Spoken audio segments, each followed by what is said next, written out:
Hi, Rukma. How are you doing today? How are you Hi. feeling? Very good. I'm feeling nice and fresh and ready to have this chat. How are you? I'm good too. It's so nice to have Good. you here. To Thank introduce you. Rukma to everybody, she is a friend of a friend. That's how I got to know her. And now she's become my friend.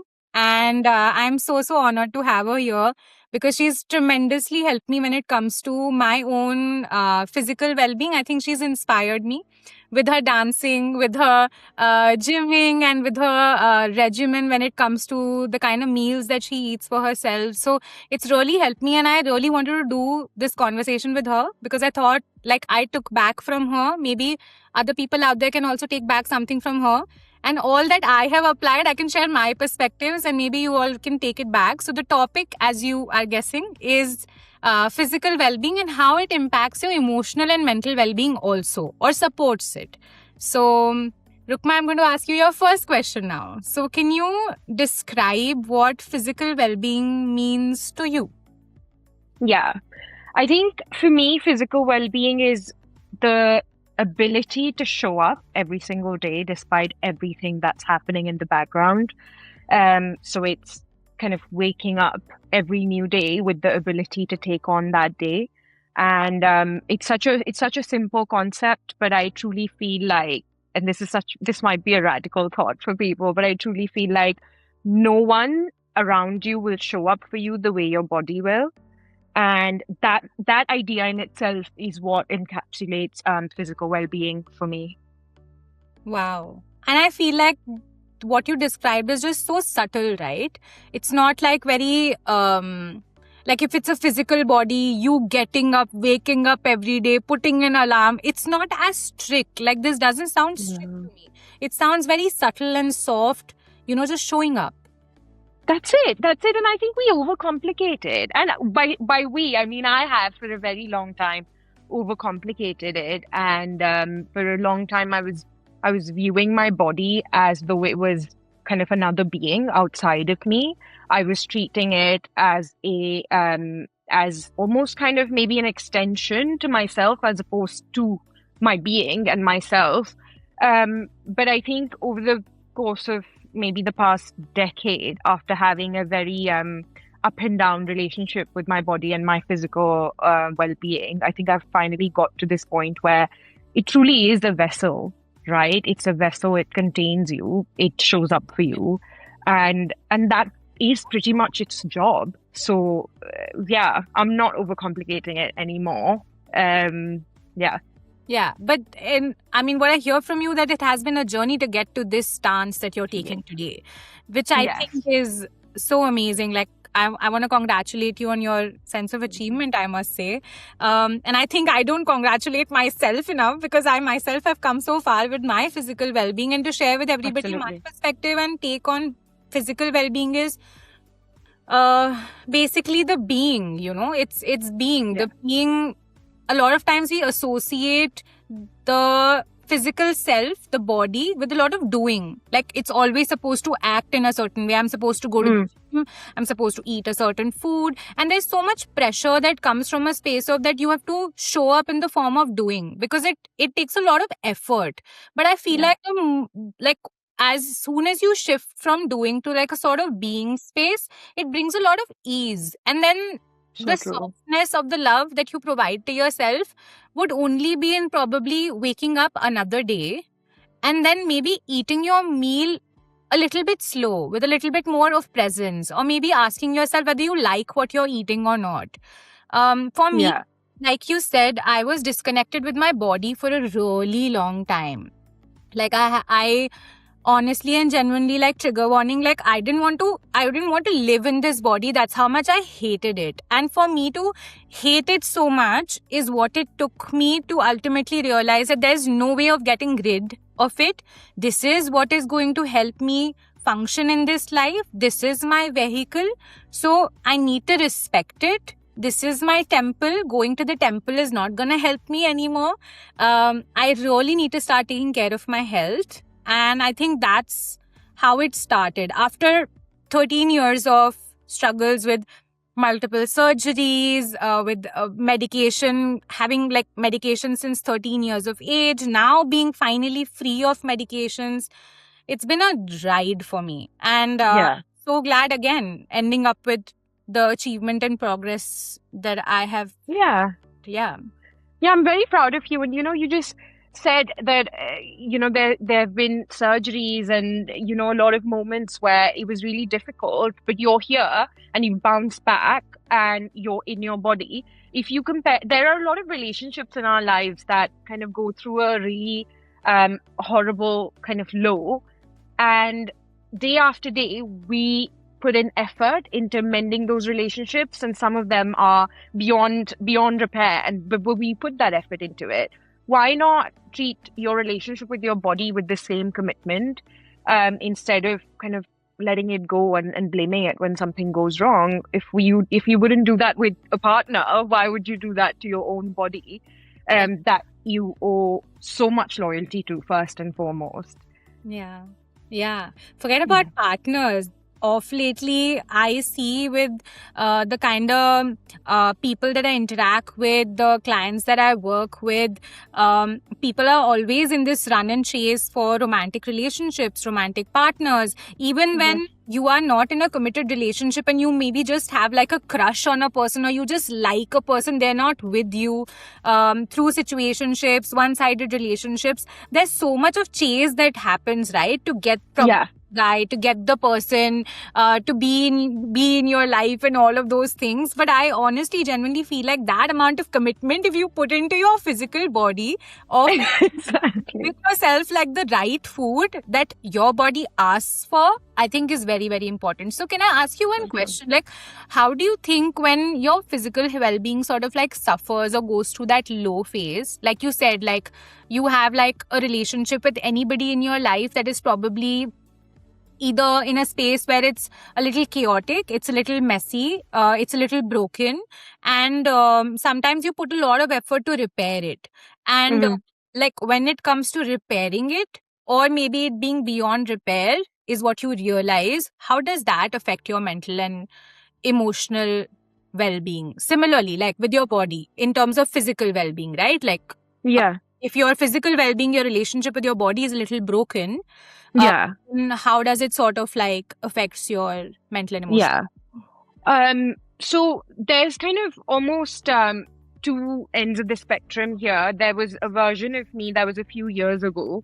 Whenever there was a kind of setback of any kind that had a potential kind of knock-on impact on my physical well-being or my routine, etc., that was the end of it. It was catastrophic. It was the end of the world. The next day, all of my progress that I'd made so far, I would cancel it. And then this feeling of having to start from scratch all over again entrapped me so much that I would just basically just pause my progress and pause doing anything over time. And where I am right now, when there is a mental setback in my life, of which in your adult life, in your 20s, there are many,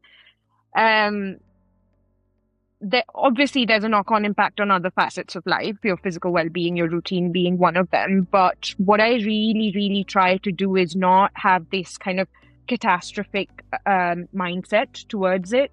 So if I wake up and I'm not feeling up to it, if I'm not feeling like I can move my body too much, I will stay in bed longer than I need to. I will, through the course of the day, find it within myself to go out for a walk and get some fresh air. If I had planned a class for that day, it's okay to cancel that class, and it's okay to not lift weights on a day when you have a lot of other mental, thoughts weighing on you. Go out for a walk, get some fresh air, touch grass, as they say, and it's little steps. And when you kind of commit to taking one little step every day, as opposed to having to start from scratch and have this kind of big ambition and big routine, you kind of release that pressure on yourself. And I think that's the one thing that's made me feel so much better in my own body, is this constant pressure that I was putting on myself to be a certain weight and, fit in a certain size of clothing and arbitrary thoughts that nobody cares for. You know, 30 years from today, I will be old. And when I look at myself in the mirror, I'm not going to think, oh, I still fit in, a size small shirt. What I will think is, my bones aren't hurting. Thank God I honored my body enough in my 20s and 30s and 40s, which has led me to this point. So it's just, it's not an all or nothing thing. It's a bit by bit kind of thing where, it's fine to have setbacks, and equally it's fine to have days off. That's so okay for recovery. But even if you're not mentally feeling capable of getting out for a walk inside your home, wake up and like put a YouTube video on and dance to your favorite song. I know you do a lot of that. Yeah. But it's little things that bring you joy, and it's just a way to remind yourself that you still, all else could fail, you still have, the privilege of movement. It's a privilege is what it is. Not everybody has it. And that's been a game changer for me. Wow. Amazing. That sounds so good. And it's making me kind of emotional, like thinking about like whatever I hear from you, it resonates so much to my own journey. And it's kind of making me emotional because again, I feel like that there are like so less times that probably in the last 2 years when I actually started learning to love my body from taking one step at a time, as you said, that sometimes we even forget to like celebrate those tiny moments. Yeah. Like, at max, the celebration would go to allowing yourself to eat like a cheat meal a week because you probably stuck to a diet for like a week. But that's not really celebrating. For me, that's just a reward mechanism. The celebration would be probably telling yourself that how hard was it to like say no to something like that day and say yes to something that particular day when you woke up in the morning. And I think it's somewhere a lot related to how we are not allowed to do certain things in life from a space of conditioning in our childhood.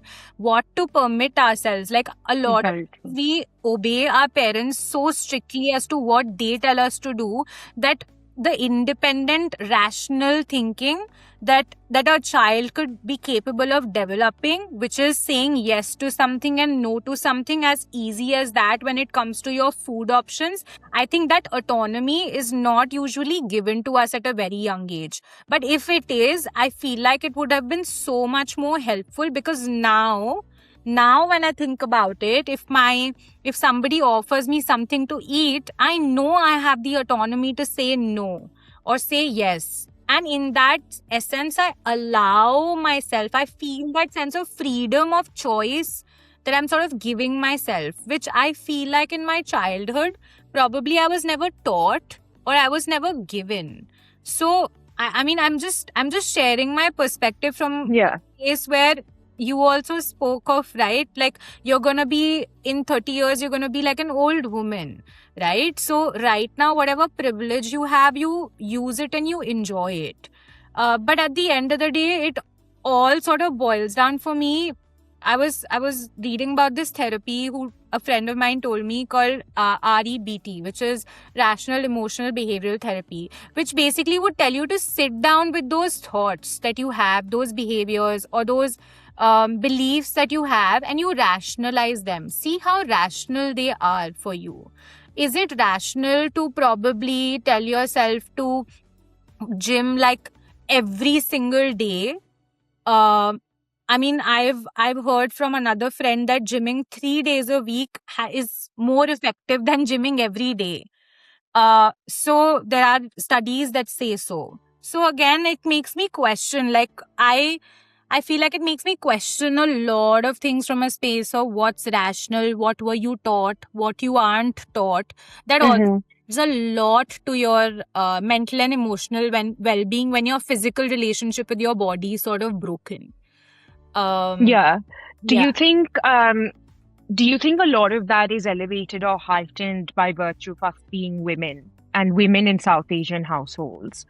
Because I think kind of growing up surrounded by guy friends that I went to school with, physical well-being looked very different for them. For young women, that kind of pressure to be skinny, which again, it means nothing, if I'm a 12-year-old and there's other kind of girls in school who are skinny, and that's what they're kind of that's the kind of messaging they're sending out to their friendship group. Obviously, it's behavior that they've learned from somewhere as well, right? So I feel like by virtue of being girls, being women, that kind of pressure is also heightened. And then how thin or what size you are is linked to this kind of traditional idea of beauty, which is so deeply seeped into our brains, and it only gets, especially in my teens, I thought it kept getting worse and worse and worse, because I was lucky enough to have a mother who only believed in kind of nourishing me, and she thought food was just nutrition, nothing else. Being fat and thin weren't concepts that were kind of discussed in my home, thanks to my mother. But when I stepped out, when I started going to university, the kind of toxic circles that we were all a part of, where, eating an ice cream was commented on, or a button that didn't, shut was commented on. And these are such tiny things. But now, 10 years later, 10 years after graduating, I could tell you exactly what I was wearing, where I was standing, and how I felt when that comment was made. And maybe another 10 years, I still wouldn't forget it. And, it's such a small thing, but that kind of messaging and being surrounded by it makes such a massive difference. And it messes up your relationship with yourself and your body. And I think those are the kind of roots of it in your youth, that you almost carry, and then you spend the rest of your life almost unlearning that. Yeah. Most definitely. I think for me, up until the age of 6 years, when I was 6 years old, I think all of this was non-existent. Like, me not loving my body, I used to dance like, oh my God, I would be a part of every competition, every stage performance in my school. And at that point of time, we used to travel a lot. So I traveled like 3 cities or 4 cities by the age of 6, because my dad used to move. And honestly and genuinely, after the age of 6, and this is going to be brutal to even say it out loud, but it's messed up how the schooling system, how people perceive, just because they watch certain movies or they hear their parents or people around them comment and say and set, as you said, these idealistic beauty standards, it sort of like mess you up. I remember in school, when I moved to urban cities, and I'm telling you, rural cities, it's not as bad, because Agree. I was in Meerut at that point of time. It wasn't as bad in that school. I was told I have so much potential. The only thing that was probably wrong with me, according to my teachers, was I was talkative. But apart from that, I was a great student, is what they said. And when I moved to probably DPS, or when I moved to Noida, is when it started getting messy. People in my school, and I was fairly healthy. I was not like a fat child. But I was compared to my mother, and people would tell me that you should learn something from your mother. She's kept her and maintained herself so well. And look at you, or like, how do you look, or in a condescending way.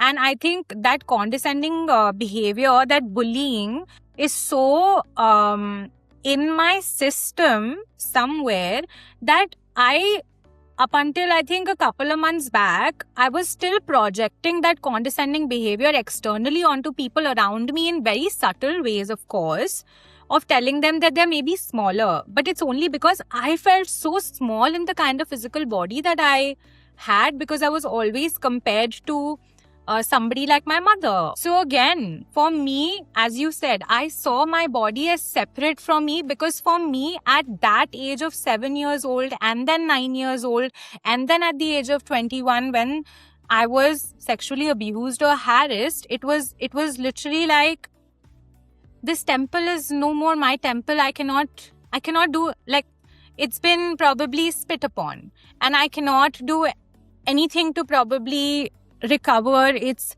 pristine pureness, or whatever you want to call it.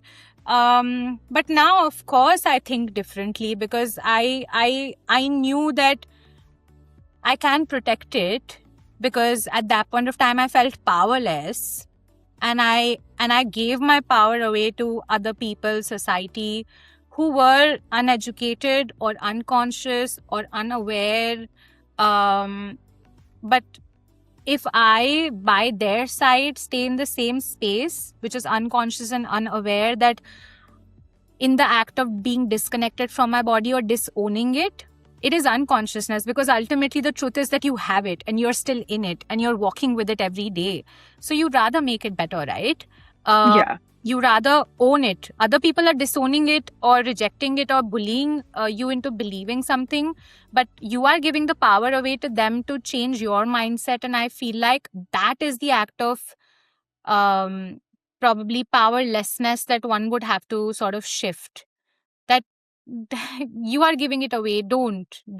And not from a space of that blame yourself, that why are you giving your power away? You were just unconscious. You didn't know what to do, like what's better. Exactly. But now you do. Now you don't. Just don't. And even before you start acting upon it, just accept this. As you said, there's a lot of radical acceptance that would have to come Yeah. with this. Yeah. Very true. Very true. I think autonomy is so liberating, because that's the point at which you're not going to stop blaming other people. You're going to kind of take control of yourself, your body, your mind, your emotions. Easier said than done. Completely agree. But regaining that autonomy is kind of the first step towards any kind of, overhaul or breaking of stereotypes that you've kind of been fed all your life. Do you think your body holds a lot of anger physically that plays a lot of, like, that plays a huge role when it comes to you physically probably building muscle or training, or probably getting to achieving a certain set goal for your physical body to reach? Do you think anger as an emotion plays a lot of role there? Yeah, I think it does. And I think there's no better way to get anger out of your body than doing a boxing class. It is so cathartic, and it is, I mean, at the risk of sounding violent, there's the bag. But anyone that's hurt you in that moment, their face is slapped on the bag. And an hour of boxing gets so much anger out of you, and you genuinely come out feeling lighter. And it's the same with other kind of forms of workout. I think I actually really support it. I think fueling I'm not encouraging being angry all the time, but for pent-up frustration and anger, kind of finding yourself a little safe space, whether that's going out for a run or going to the gym, to a class, to going for a dancing class, and almost finding that as a way to get that anger out of your body, as opposed to trying to chase closure or trying to fix the person that brought you this anger. Because, there's some things that are in your control and there's others that aren't. Getting up and going boxing is very much in your control. Yeah. Fixing the person's thought process that brought you that anger, not in your control. It's an exercise in futility. Yeah. So, yeah. Yeah. What do you think? Yeah, I feel like anger really fuels you up, but and rightly said that I personally also feel that anger is not something that one should probably I call it alchemizing. Like, whenever I talk about like an emotion and you turning it into some other emotion, I call the process alchemy, because it's literally you turning like this energy into some other energetic form and shape. Like anger would then probably, if you know the stages of grief, like there's a part where it comes to like anger, like denial, anger, then acceptance, and sort of like forgiveness and all of that. That's a part of the grieving process. But you're basically transcending from like one emotion to the other. So definitely, yes, like I personally, honestly, genuinely believe that anger is an emotion that needs that evolution. And it fuels you as well, because it is the fire that's there in your belly as well, because it's the high, it's very, what do you call it, inflammable, like inflammable or flammable, you'd say flammable, right? Flammable. Yeah, because one spark it can be like a blast, right? So it's an emotion that's very, very strong also in its nature. So definitely it does fuel you up, but I honestly genuinely feel like when you need to like sort of channel it or transform it or into some other form, channeling it with activities like, you know, softer forms initially, if you are somebody who holds a lot of it, it's not helpful. Like for me, it wasn't helpful, at least. Like, say for example, as you said, doing like a boxing class would be so much more closer to the power of that energy that you would feel inside as a frequency, versus probably a dancing class that's not letting you probably stomp your feet and like to get it out in an aggressive manner. So I feel like the anger is needed to be met in a like aggressive form, or a form that is a little, I wouldn't say violent, but aggressive for sure, and intense for sure. It cannot be something that's very, very soft for the initial stages, at least. Any which ways, once the anger is released, it turns into something very soft. I also have experienced how I was a person who never knew how to process the anger either. Because whenever I was angry, I would start crying. Instead of getting angry and being aggressive or shouting, I would instead start crying. Because I wouldn't know any other way to process it. Because the moment that I would raise my voice, or the moment that I would want to throw pillows, I was shut down. I was told that I'm not going to talk to you, or what is this kind of violent behavior, right? So I never, instead of being taught that, okay, if I'm angry, then what should I do about the anger? It's never told that. Maybe in that, if I was given like a stress toy or like a punching pillow, or like, how those skittle toys that you get when you punch them and they bounce back. So if you get those kind of ways, then I think occupational therapy and such therapies sort of deal with children who have anger issues. I think that is something that I think in the world everybody needs a lot. Absolutely. To learn a lot more about anger. But yes, definitely does fuel your fire for the zeal that you need to probably get going to the gym or to any sort of training. It really does help. Yeah. True.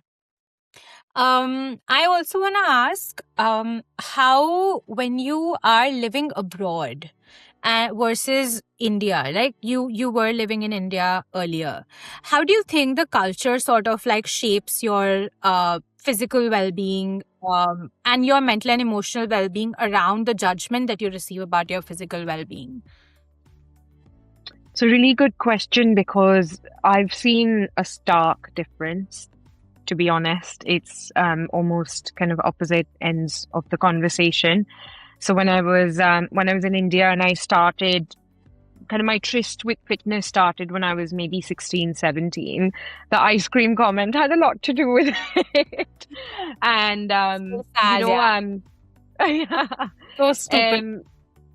I know, and it's minuscule in the grand scheme of things, but I mean, it's impacted you, so it's there's nothing. High, right? Like tiny, but impact is high. Absolutely. It's almost like that anger. It's like that spark, but then the intensity of it is so huge. Yeah. So true.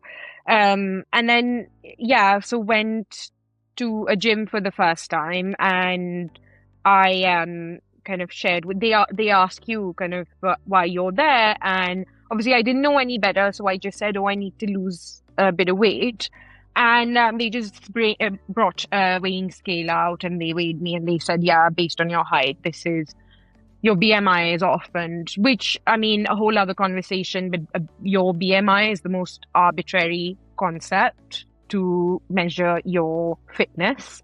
It's rooted in superficiality. It doesn't take into account your family history of with health and conditions, and your race related impact on your body, and so many other nuances that are completely skipped. But yeah, so said BMI was off. We're gonna put you onto a strict cardio program, and then day after day, all I did was cardio. I was not told why I was doing that. I was just told that the more I run on a treadmill, the more weight I will lose. And that was that. There was no kind of nuance to it. There was no science to it. And I didn't know any better. I hadn't been a very athletic person in school. I did a lot of dancing, but sports never really struck my fancy. So kept doing that day in and day out. And I was told no donuts and no Maggie and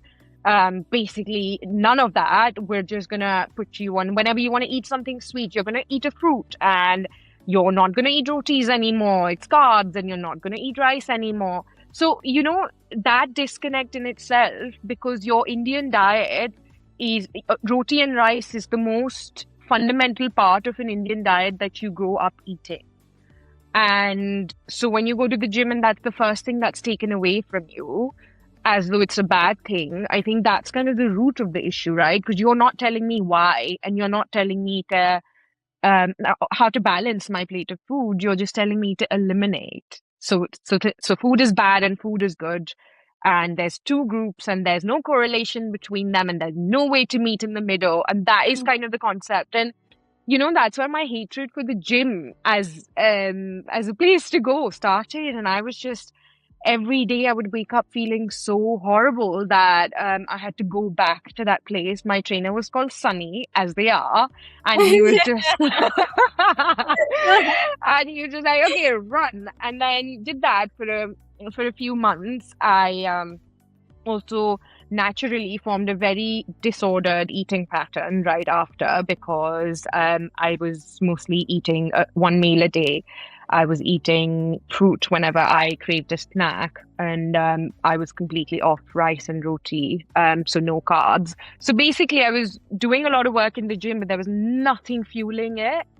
And I lost weight. I lost 10 kg. Surprise, surprise. But it was the worst time of my life, and I was such a horrible, irritable version of myself that my mother, who's never ever told me off ever, said, we need to do something about this. You're developing behavioral problems. But yes, I was, because I was hungry. I just wanted bread.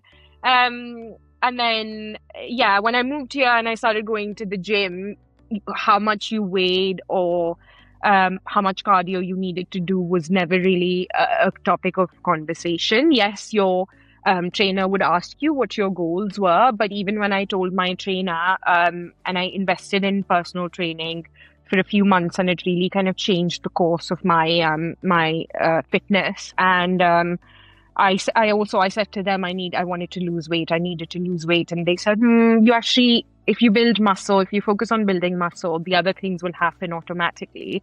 And in that moment, I was like, yeah, whatever. But truly, it's a life-changing concept, because building muscle makes you stronger, sets you up for the rest of your life, and it's something you're grateful for. But just doing endless cardio without fueling it with any sort of nutrition will make you fit in a size small, but that's about it. It would make you a menace to society, talking from personal experience. So just that very small switch from BMI, weighing scales, etc., to build muscle, focus on protein, focus on nutrition. It's such a small switch, and it's kind of life-changing. And when I first started out in India, I'm sure it's gotten better now. I haven't kind of trained in India for a decade almost, and I hope it's gotten better. But yeah, there was also never, like I said, science was never a thing in these conversations. But when I started kind of personal training here, there was a lot of, this is how you burn, and this is how you calculate your macros and stuff like that, which really which gives you a practical outlook towards this. instead of an emotional and irrational outlook. So yeah, completely opposite approaches between the two. But I hope it's gotten better. I really hope so too. I haven't gone to the gym for the longest time because I think I was told by an astrologer to not go to the gym. I was told Hmm. by them that the more that I stay stuck to nature and doing things in nature or activities that are nature based, very natural, like probably walking or going outdoors or doing yoga or probably doing a lot of floor exercises, that would suit my body astrologically and energetically a lot more. Fair enough, because it sort of like made sense for me that going outdoors, because I am a nature's child. I've seen myself be that person. I would cycle when I was a kid. I would skate when I was a little kid. So it made sense. But honestly and genuinely, when I think about the aspect of gymming, when you're building muscle, all that fire that I was talking about in relations to that anger also, the muscles sort of take that up. Because imagine your stomach is your stomach is a muscle, right? It's a rubber band, it's a muscle. So your stomach consumes the maximum amount of fire element that your body would have. Apart from that, imagine if you built muscle in your body apart from your stomach and you work on that muscle. The fire again that's there in your body, which is sort of like pent up or stored because of the anger, your body will start using up that fire. So I'm saying the fire element is very subtle here. So molecularly, you have these elements in your body. So if you are a person who has as an element more fire in you, Ayurveda also has different categories and terms for it. But if you have that more in you, then building muscle would actually be a great idea for you to sort of balance your even emotions out. Like if you're an angry person, it would sort of like you'll become like a calmer person because you're building muscle and all that excess energy is getting used up in your muscle. So yeah, I mean, just to put it out there from the kind of understanding that I have gained over the period of time when I work with myself. But abroad was made a lot of difference for me because again, I was out in nature a lot. I would go, those jungle gyms that you have like in parks. Probably I would try that. I would take like a football and I would play football with my friends. If somebody is playing in the park, then I would find them and I would tell them, can I join you? I still remember, you know that rope walking thing? I don't remember what's it called. But I used to do that when I was in Toronto. I think a lot of that is really missing here in India in terms of the level of awareness. I mean, it's there. I know people who do things like hooping. There are also people who do a lot of adventure sports. But there's not a lot of awareness about it for you to find it. People have started taking up a lot of like awareness around like pole dancing. So I tried pole recently. But I think if there's more awareness, where to find people who probably teach you kickboxing or probably would be able to teach you or take classes and workshops upon other sort of such activities. I think that will be great in India as awareness increases. But I think in Canada, people would just be there, out there. So it'll be so accessible. And I think that made a lot of difference because I did sign up for a gym in Canada as well. But the gyms there were like corporations, like 3-floor gyms, 2-floor gyms, lockers, fancy sauna, this, that. How many number of machines would tell you which kind of gym would be a really nice gym. It's not about the personal trainers who would probably talk to you and cater to your needs. And as a student, it was really expensive, of course, for me to sign up. So I wouldn't be able to sign up. But for a personal trainer, but I think ultimately what works well for me, and I think that is the difference that you need to make for yourself, is listening to your own body and seeing what it is asking or what kind of resonance is around you. Even if you're not somebody who's able to listen to their body, for starters, if you're really disconnected, it'll be hard to listen to your body. But look at the resonance that is around you. Like for me, boxing like I'm hearing this word boxing and kickboxing so often in my environment. Every friend that probably I would talk to of lately would mention boxing. So maybe that resonance is the resonance that my body is creating of a need that probably I can listen to and I can try, because it's no harm, right? If I have the No. money, or even if I don't have the money, doing something like kickboxing is not going to be like, on YouTube you have warm up videos of kickboxing, so you can try that out, because I started with that. My first playlist on YouTube for my workouts, the first exercise is a kickboxing warm up. So you can start from home also. So that's what I always tell people. Listen to the resonance even if you're disconnected from your body. People were telling me about insulin and insulin resistance that around the time that I didn't even realize that I have insulin resistance. So it was the people around me and the conversations around me that led me back to my body, until I became capable of listening to my own body. Basically, these synchronicities is then what I trust when I cannot probably listen to my own body and its Yeah. needs. That really helps me. Have you ever experienced such synchronicities or resonance? Yeah, I think like this whole kind of segment of the conversation is really something I relate to, because I kind of moved from the area that I was doing personal training in, so I had to find another place that I felt safe in again. And I feel like with gyms, it's, for me at least, it's, I can't just get up and go and then go day after day, day after day. It's something that I need to kind of build a relationship with. You're sweaty, you're trying to exercise, you feel quite exposed. So try to join a new gym in the new area that I had moved to, and it was a similar vibe that you said. It felt a lot more like a corporation. It felt that I was just surrounded by large men who were grunting every 2 minutes whilst lifting really heavy weights, and there were mirrors everywhere, and that wasn't great.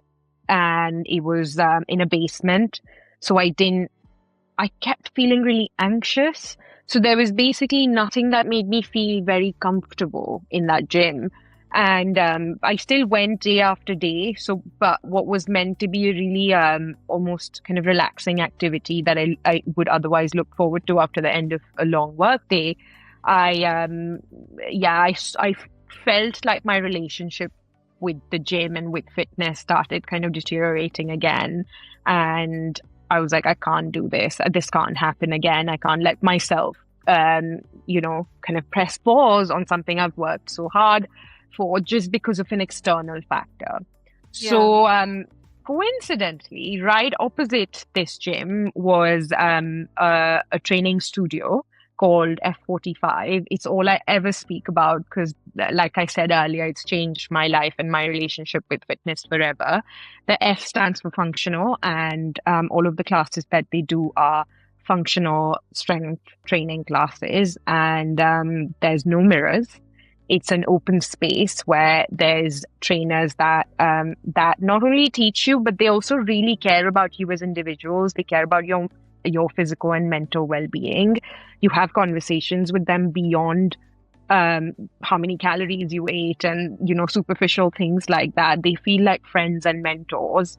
And some of the things that when I first joined, I thought I wouldn't make it past the first 3 classes because it is quite an intense 45 minutes. I signed up for a little trial. I'd heard from other friends at work how good it was and how intense it was. So that obviously, I built an image of it in my head.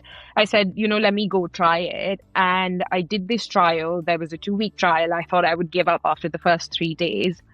And I did not give up. And I've been doing this almost every day for the past year. And it's not a chore. I wake up and I look forward to going there.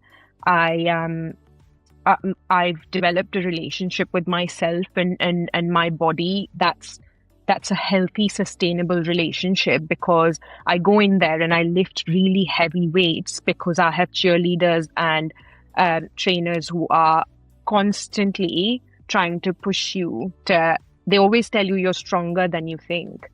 I didn't have that at any of the gyms I used to go to. They just kind of let you be and wait for you to ask for help.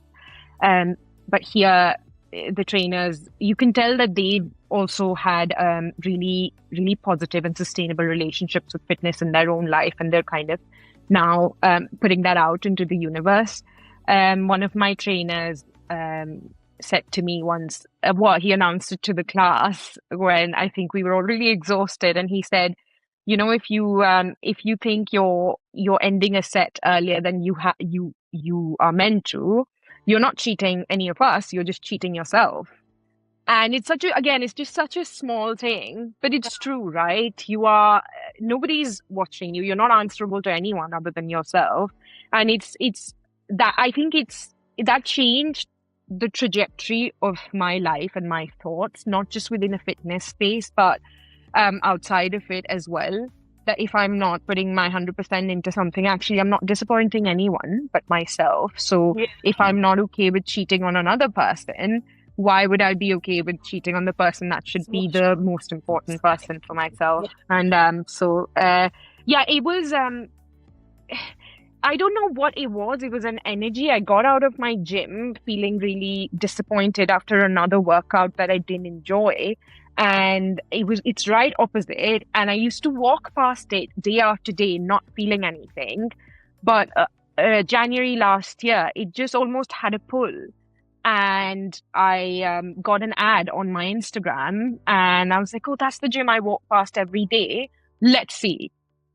And life-changing. Like I said, it's the best decision I've ever taken for my physical health, but also my mental health. I honestly would just want to wrap this conversation up by probably asking you that do you think that there's this one learning that you have taken from your own mental health journey or emotional well-being journey or physical well-being journey in total, holistically, that you would probably give away to people who are listening to this conversation that might be helpful for them? Yeah. I've got two actually. One is find what works for you. Just because people are signing up for marathons doesn't mean you should too if you don't like running. It's fine to choose a form of exercise that works for you. And that is the key to sustainability. So, and that's really important, because when you do things that you don't enjoy, the purpose of engaging in physical fitness, which is to kind of find that mental balance and mental well-being, that purpose is not being met. It's almost counterintuitive, counterproductive. So that's the one thing. And the other thing, and obviously I'm not at all an expert on nutrition, but again, it's something that used to really frustrate me, and I know you would relate to it also, where we make these goals, these arbitrary goals in our head of, in 15 days, I'm going to do this and I'm going to eat this and then I will reach this goal. Fitness, much like any other journey, is not linear. So the 80-20 rule has kind of really helped me, which is that for 80% of the times, I will try my best to, have a protein-rich diet and have meals that are really good for me and are trying to hit my macros. But 20% of the times, I will allow myself that flexibility to indulge. A piece of cake is going to give you happiness. It's not gonna mess up all of the work that you've put into your fitness, going out with your friends and kind of other things that bring you joy, unless you're training for something absolutely kind of strict and regimented, or going into the army. I think allowing yourself that flexibility is another key to not feeling frustrated with yourself and eventually, hitting your fitness goals. So those have been my two biggest learnings. For me, I think one thing that I would say, that before you start any diet, before you start any fitness workout regimen, just check in with yourself. I think checking in with your body is utmost important. When I switched from non-vegetarian diet to vegetarian diet to now a reducitarian or a flexitarian diet, which is plant-based. So For me, I check in with myself still till date. When I would have meat cravings or when I would have cravings for paneer, considering I am a reducitarian or a flexitarian, I would still check in with myself. Would my body, because like once in a month, be okay with consuming paneer? Is my body asking for yogurt, like a milk-based yogurt? I would try my best because I really love animals, which is also one of the reasons why I'm doing this. But the second reason would be that if I'm craving way too much, if I forcefully shut down my brain with whatever it's craving, I will be frustrated and agitated. So then I would choose to probably indulge that particular day and then deal with what comes after.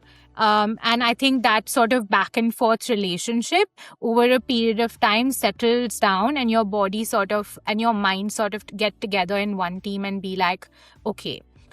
Because every single moment, I take it one moment at a time, one meal at a time, and I check in with myself. Yeah.